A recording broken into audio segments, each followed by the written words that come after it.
Okay, well.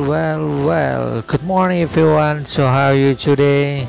Saya berharap semuanya baik-baik saja ya. Oke, ini adalah video pertama kali Mimin membuat sebuah video pembelajaran.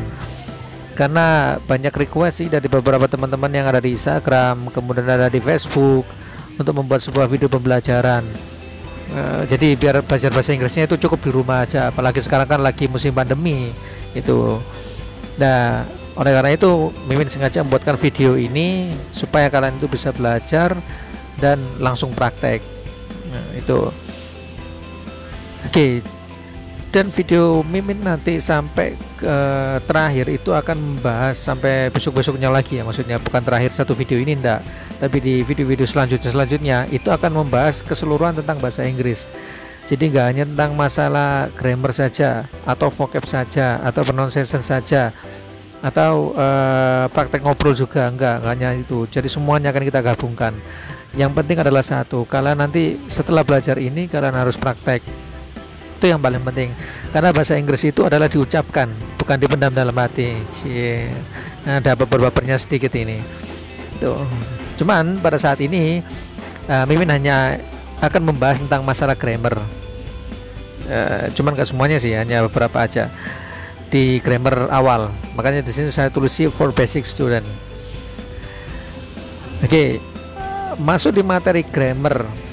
Sebenarnya grammar itu penting apa enggak sih? Itu kan sebuah pertanyaan ya.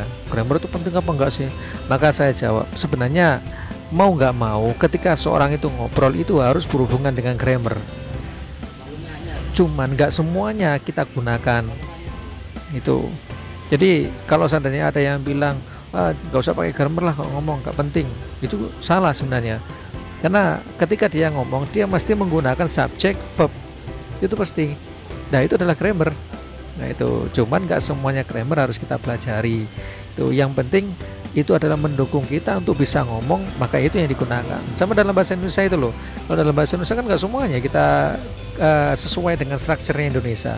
Itu. Tapi kan banyak orang Indonesia yang lancar ngomong bahasa Indonesia. Nah kita buat sistem yang seperti itu. Oke, masuk di pembelajaran pertama, yaitu pembagian kelas kata dalam bahasa Inggris. Nah, dalam pembuatan sebuah kalimat itu tidak akan pernah lepas dari pembagian kelas kata. Makanya dalam bahasa Inggris itu dibagi menjadi 8 macam. Yang pertama adalah pronoun, yaitu kata ganti, verb, kata kerja, noun, kata benda, adjective, kata sifat, adverb, kata keterangan, conjunction, kata hubung, preposition, kata depan, interjection, kata seru. Jadi dari semua pembuatan kalimat itu akan berhubungan dengan 8 kelas kata ini. Itu. Yang jelas ketika seorang itu membuat sebuah kalimat itu pasti ada subjek, ada verb. Yang subjeknya itu bisa berupa pronoun. Nah, jadi ada subjek, ada verb, itu sudah bisa dikatakan kalimat. Bisa juga berupa kata benda dengan kata benda. Itu nanti menjadi frase karena susunan dari beberapa kata itu bisa menjadi kalimat, bisa menjadi frase. Kalau menjadi kalimat berarti dia sudah ada kata kerjanya atau ada verbnya. Kalau dia belum ada verbnya berarti dia menjadi frase. Oke, lanjut di materi pertama, yaitu pronoun. Pronoun adalah kata ganti. Pronoun ini itu dibagi menjadi dua, ada subjek, ada objek. Ketika statusnya itu adalah sebagai subjek, maka objeknya itu berubah menjadi me. Ketika ketika I itu statusnya sebagai subjek, maka dia akan berubah menjadi me. Ketika statusnya you itu sebagai subjek, dia tetap menjadi you. Nah, ketika statusnya we itu sebagai subjek, maka ketika dia menjadi objek menjadi us. Ketika subjeknya dia berupa they, maka objeknya berubah menjadi them dan seterusnya. Jadi berbeda. Beda dengan dalam bahasa Indonesia. Ketika dalam bahasa Indonesia, ketika statusnya dia sebagai subjek maupun objek, dia tetap sama. Contoh mereka melihat mereka. kan sama, mereka ketika statusnya sebagai subjek tetap mereka, ketika menjadi objek juga mereka, iya kan? Nah, tapi kalau dalam bahasa Inggris berbeda. Ketika kita membahas Inggris kan mereka melihat mereka, maka bahasa Inggrisnya adalah they see them, bukan they see they, tapi they see them, karena menyesuaikan. Ketika menjadi subjek maka dia berupa they, ketika dia menjadi objek maka dia menjadi them. Nah, itu perbedaannya dalam bahasa Indonesia sama bahasa Inggris.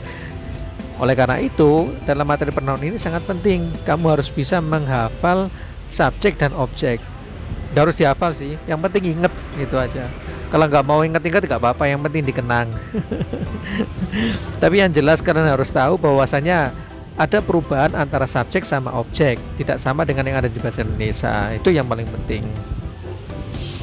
Tuh, jadi nanti kamu bisa praktekkan kok. Jadi dalam bahasa kamu buat aja bahasa Indonesia. Saya bertemu, dia laki-laki memanggil, dia perempuan. Kamu bertanya kepada saya bertanya kepada kamu. Kamu buat aja seperti itu terus, nanti kamu akan terbiasa sendiri. Tapi sebelumnya kamu harus menghafalkan. Cukup mudah kok sebenarnya menghafalkan. Bilang aja I, me, you, we, us, they, them, she, her, he, him, it. I, me, you, we, us, they, them, she, her, he, him, it. Itu aja kamu ulang sampai 10 kali, kemudian kamu praktek, pasti akan bisa. Itu. Nah, selanjutnya yaitu ini contoh dari personal pronoun. Contoh dari personal pronoun ada I call him. I itu statusnya sebagai subjek, call itu sebagai verbnya, him itu adalah sebagai objeknya. Itu artinya adalah saya memanggil dia laki-laki. Kemudian contoh yang kedua, they invite us. Mereka mengundang kita. They itu mereka ketika menjadi subjek, invite itu sebagai verbnya, mengundang, us itu adalah sebagai objeknya. Nah, dari sini bisa dipahami kan? Gampang kok sebenarnya grammar itu. Susahnya adalah ketika kalian nggak paham saja. Hanya itu aja kok. So you have to understand about the pronoun and you have to memorize about all of the subject and object. Itu. Nah, ini aja video dari kami dan semoga bermanfaat. Dan terima kasih atas perhatiannya dan semoga bermanfaat. Dan untuk materi selanjutnya kita akan bahas tentang masalah verb, Nah, oke. Dan see you.